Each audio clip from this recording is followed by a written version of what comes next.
Yeah చెప్పండి. మీరు ఒక సీనియర్ జర్నలిస్ట్ అండ్ రాజకీయ విశ్లేషకులు ఎన్నో మీ కాలమ్స్ అన్ని చూస్తుంటాం. మీరు చాలా అద్భుతంగా రాస్తారు అన్ని, ఇటు స్టేట్సే కానీ నేషనల్ వార్తలు కూడా చాలా అద్భుతంగా రాస్తూ ఉంటారు.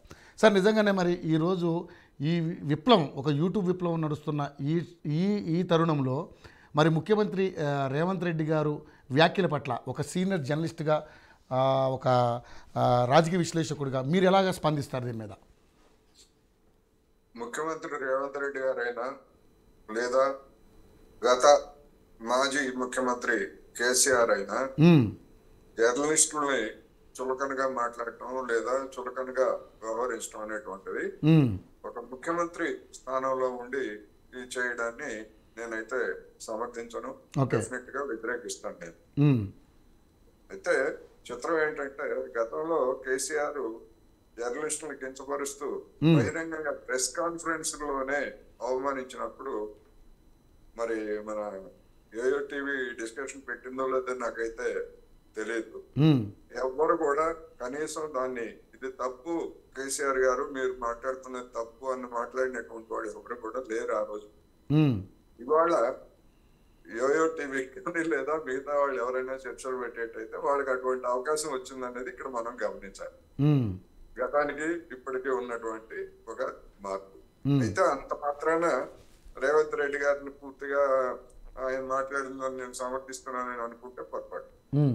ఎందుకు అంటే ఇవాళ యూట్యూబ్ ఛానల్స్ కానీ లేకపోతే శాటిలైట్ ఛానల్స్ కానీ పత్రికలు కానీ ప్రింట్ పత్రికలు కానివ్వండి లేదా ఆన్లైన్ పత్రికలు కానివ్వండి మ్మ్. సమాజంలో దిగజారినటువంటి విలువలకి ప్రతిబింబంగానే ఉన్నాయి తప్ప దానికి భిన్నంగా లేవు అనేటువంటి ఈ సందర్భంగా నేను చెప్పదలుచుకున్నాను.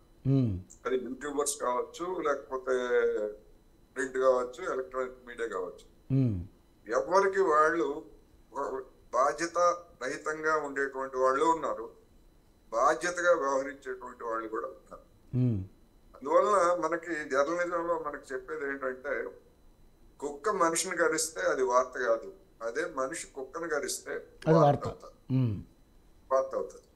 అందువలన ఏది వార్త ఏది అన్నప్పుడు వచ్చేసరికి డెఫినెట్ గా ఇటువంటి ఉదంతాలు ఉన్నాయి. అందువలన రేవంత్ రెడ్డి గారు ఆ విధంగా మాట్లాడి ఉండాల్సింది కాదు అనేది ఈ సందర్భంగా చెప్తున్నారు. అయితే ఆయనకు వ్యతిరేకంగా ఇవాళ యూట్యూబర్స్ లేదా యూట్యూబ్ ఛానల్స్ ఉన్నాయి అందువల్ల అట్లా మాట్లాడారు, ఇదే యూట్యూబ్ ఛానల్స్ గతంలో ఆయన సమర్థించాయి అనేటువంటి దానికి, అందుకనే ఎప్పుడైనా కానీ యూట్యూబర్స్ కానీ యూట్యూబ్ ఛానల్స్ కానీ లేదా మిగతా మొత్తం మీడియా కూడా ఇవాళ అంతా ఫెయిర్ గా లేదు.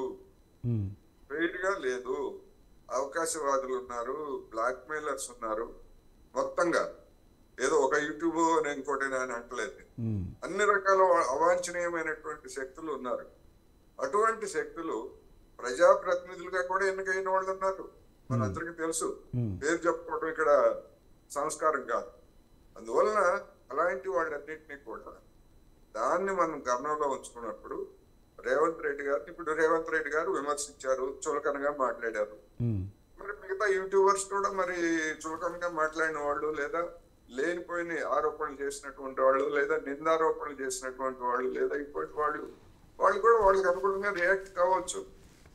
ఇప్పుడు ఎట్లాగైతే అట్లా రియాక్ట్ అయినటువంటి వాళ్ళు కావాలంటే కేసులు పెట్టుకోండి తప్ప మీరు ఈ విధంగా మాట్లాడటం ఏమిటి అని అంటున్నారు కదా. మ్మ్. అదే విధంగా మమ్మల్ని కించపరిచారని చెప్పేసి రేవంత్ రెడ్డి గారి మీద ఎవరైనా కేసులు పెట్టొచ్చు, స్వేచ్ఛ ఉంది కదా. మ్మ్. ఒకవేళ ఇండివిజువల్ గా పెట్టకపోతే మన అసోసియేషన్ ద్వారానే పెట్టొచ్చు. అవును. ఎందుకంటే కించపరచడానికి ఎవరికీ రైట్ లేదు. విమర్శించవచ్చు, మ్మ్. విమర్శించడం వేరు, కించపరచడం వేరు, ఎద్దేవా చేయడం వేరు, అవును. వాటన్నిటికీ తేడా ఉంటుంది. అందుకని విమర్శించడం అనేటువంటిది ప్రజాస్వామిక హక్కు. అది యూట్యూబర్స్ కి ఉంటది, విమర్శించే హక్కు, ప్రశ్నించే హక్కు ఉంటది. యూట్యూబర్స్ లేదా ఛానల్స్ మీడియా పొరపాట్లు చేసినప్పుడు, తప్పు చేసినప్పుడు విమర్శించేటువంటి అధికారం రాజకీయ పార్టీలకి, ఆ పార్టీల ప్రతినిధులకు కూడా ఉంది. మ్మ్. కానీ చట్ట విరుద్ధంగా కించపరిచే విధంగా లేకపోతే అవమానించే విధంగా ఎవరైనా ప్రయత్నిస్తే దాన్ని ఎవరు సహించాల్సినటువంటి అవసరం లేదు. మ్మ్. అందువలన ఎవరి అభిప్రాయాలు వాళ్ళు చెప్పండివ్వండి, ఇబ్బంది ఏముంది. ఇప్పుడు రేవంత్ రెడ్డి గారిని విమర్శించొద్దని నేను అంటలేదు, మ్మ్. అలాగే నేనేమి సమర్థించటం లేదు. మ్మ్. ఇవాళ ఉన్నటువంటి పరిస్థితుల గురించి ఆయన ఒక ఆవేదనతో కావచ్చు, ఆగ్రహంతో కావచ్చు, ఆక్రోశంతో కావచ్చు, లేదా ఆయన మీద జరిగినటువంటి ఏదన్నా ఉండేట్లయితే దాన్ని కూడా మనసులో పెట్టుకొని ఆ విధంగా మాట్లాడారు. అయినా కానీ ఒక ముఖ్యమంత్రిగా ఆ విధంగా బహిరంగంగా చులకనగా మాట్లాడకూడదు అనేది నేను చెప్పదలుచుకున్నాను. Okay, right right. Vijay Kumar గారు, ఒక సీనియర్ పాత్రికేయుడిగా